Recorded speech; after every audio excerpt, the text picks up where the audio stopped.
Hello, welcome to the Musical Grant Program for 2015. My name is Nicole Lungerhausen and I'm the grant coordinator for this program. Today we're going to be talking about the guidelines for the MGP as specific to presenter applicants. So just a little bit first about the Musical Grant Program and what the program's goals are. The program was started in 2008 by the San Francisco Friends of Chamber Music, and it has several goals. First, it acts as a catalyst for creative musical projects, so it can give that, those financial resources to help presenters, performers, composers get their work and out into the world. It raises the profile of local artists and helps presenters do that too. And it creates opportunities for audiences to experience the tremendous diversity of music that's here in the region. Our aim is to support projects from a wide variety of genres, so we have a very broad definition of chamber music. The MGP will support projects in early music, chamber music, new music, jazz, and creative music. And the program has awarded more than $425,000 to 159 projects since 2008. And if you go to our website at sffcm.org, you will find a list of all of the awards we've been given out through the MGP since 2008 with very detailed descriptions of what projects were supported. So that's a really great resource if you're coming to this program for the first time to get an overview of what kind of work we've supported over the years. Okay, so what do you need to know if you want to apply as a presenter? Presenters of either a concert series or a festival are eligible to apply for the program.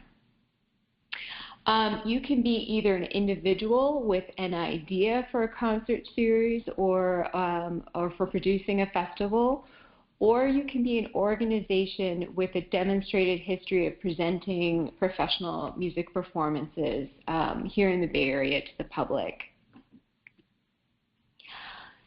It's really important that you propose a music project that includes the participation of one or more ensembles defined by SFFCM as a group of two or more musical performers, and this can be instrumentalists or singers, each playing one on a part without a conductor. For presenter applicants, you can seek a grant to support the fee of one ensemble presented on a concert series, or if you're the presenter of a festival, you can seek support to fund the fees of multiple ensembles that will be on the festival. But just to be clear, the fees for multiple ensembles are only for presenters of festivals. If you are doing a concert series, then you are limited to supporting the fee of just one ensemble. Okay, so here's some more details just to tell you, what we're looking for people who are either presenting a series or presenting a festival. If you are presenting a series, you must declare the participation of an eligible performer, and that would be an eligible performer would be a performing ensemble that meets our requirements, our eligibility requirements, which I will lay out on the next page. If you're presenting a festival, then you can use your past festival participant list as a demonstration of artistic merit. And when you get into the application itself, which you can download from our website, there will be a section that asks you to list out your performance history, and that is where you would include your list of past participants if you're a festival. If you are presenting a series, you would list out the various series productions that you have done, the various ensembles that you've presented on the series. I highly recommend, if you have questions about how to do this, how to lay out your performance history, that you both read the guidelines and the application, and also we have a webinar that goes into performance history and how to detail that in your application. A number of times we have applicants who have projects that have multiple partners involved, and people want to know if that's all right. And absolutely, yes, we welcome applications from people who have for projects that have multiple partners. With that said, all of the partners must meet the eligibility requirements for the MGP. The last thing to know is that we do have a one application rule.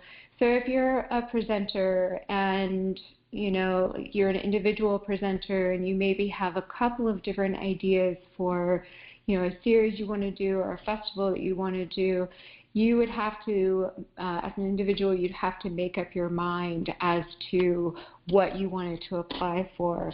Same as if you're an organization. If you had in mind applying for one particular series concert that you have coming up, or for with one ensemble, and then you said, well, I have another series concert coming up on my season where I want to present a different ensemble, you would have to decide between those two projects. You couldn't submit for both. Okay, so what else do you need to know before applying? If you're a first-time applicant, you must confirm your eligibility with the Friends of Chamber Music staff, and I'll give out information specifically as how you go about doing that at the end of this webinar. You must show a significant presenting history, and we talked a little bit about that on the previous page. You must live and work in one of the 15 counties of the greater San Francisco Bay Area and present your projects in one or more of these counties. The annual budget must be under $100,000. And you must be at least 18 years of age and be a U.S. citizen or legal resident, have legal resident permit status. More thing before I go to the next point. For these first few points, history, living and working in the Bay Area, having an annual budget under $100,000, and the age and citizen restrictions, those apply to every single partner involved in the project. So if you're a presenter of, you want to present an ensemble or you're doing a series, you would have to make sure that the ensemble or ensembles that you are presenting also meet these eligibility requirements. The last point on this page, if you're a past grantee and you've gotten funds from us before, you need to submit a report on your last project by January 31st, 2015 in order to be eligible to reapply. And if you were a grantee in 2014, I'm sorry, but you do have to sit out a year before reapplying, and that would apply to everyone who's involved in your particular project.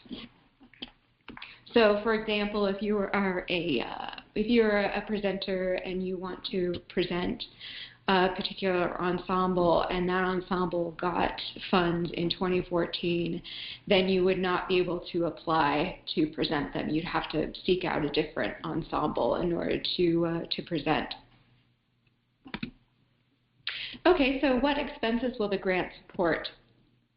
To be really clear, is that we support project-based grants only.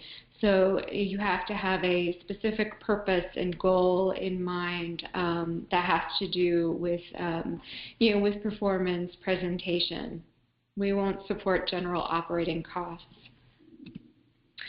So for presenter applicants, here's a list of the specific pieces that we will support of your project. You can apply for artist rehearsal and or performance fees. You can apply for composer fees for the premiere or presentation of a commissioned piece. You can apply for direct production costs and we have a listing of what those production costs would be, like sound equipment, other technical equipment, piano tuning, things like that you can apply for. In terms of the award amount, the MGP awards up to $3,000, and then in cases of commissioning, we award up to $4,000. Now, the grant period is July 1st, 2015 to June 30th, 2017. So what that means is that your project activities should start no earlier than July 1st of 2015. And then we give you a big, long 2-year window in order to complete your project. So that's something definitely to keep in mind when you're thinking about what exactly you're going to apply for, is to make sure that those activities match up with our grant period. Okay, so when is the deadline? It is Friday, February 13th, 2015, and that is a postmark deadline. So that means that you need to get it in the mailbox, stamped by the post office by that day. That does not mean it needs to be received by us by that day. It just needs to get in the mail by February 13th. Please don't use like overnight mail like FedEx or UPS, just because the expense, we want to make sure that you're not having to spend any more resources than absolutely necessary. So just sending it by plain old U.S. mail is fine. So when will you know if you received the grant? Awards will be announced in mid-April of 2015. The way it works is we have a panel review at the end of March, and then it takes a couple of weeks to compile the information from that, and then we are able to make the decision by the middle of April. Okay, so if you end up having additional questions after watching this webinar or watching the other webinars that are on our site, we have a bunch of different resources that you can call on. We have an FAQ on the site that is very extensive. It has quite a number of questions that we've received over the years of doing the program, with detailed answers about eligibility, about how to fill out certain aspects of the application, about whether or not you can apply for certain types of projects. So I highly recommend checking that out before contacting staff. Again, though, if you are a first-time applicant, you do need to speak with a staff member prior to submitting your application. And you can do so by visiting the link listed here, and you'll click on it to schedule a phone appointment with us. And that just gives us a chance to talk through with you about your project, make sure that you're meeting all the eligibility requirements, answer any questions that you have about working on the application itself. If you are a returning applicant, you want to, you can either book an appointment with a staff member at the link above, or you can email me directly at mgp@sffcm.org. Okay, well, that brings us to the end of our presentation on the guidelines for presenters. Thanks so much for joining me, and I wish you best of luck with your applications.